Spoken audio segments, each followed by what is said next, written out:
سلام، امیدوارم که حالتون خوب باشه.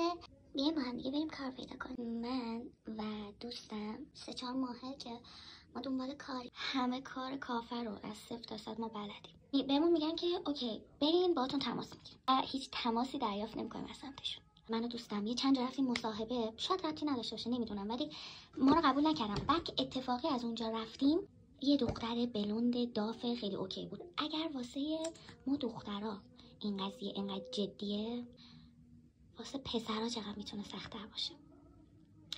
من فکر میکنم که دیگه آمادم، دیگه کار خاصی نمیتونم کنم، صورتمو نمیتونم بکنم بندازم. موقعی که بلوندا رو دیدم داشتم با خودم فکر میکردم که شاید مشکل از موهامه. بهش گفتم نه اصلا چه ربطی داره، نه واقعا نیاز دارم برم سر کار. ما رفتیم مصاحبه، گفتن باهاتون تماس میگیریم. خاطی منو آورده سروش، میگه هر چی میخوای بردار. بعد ما در قهوه گرفتم. تو رو خدا یکی به ما کار بده.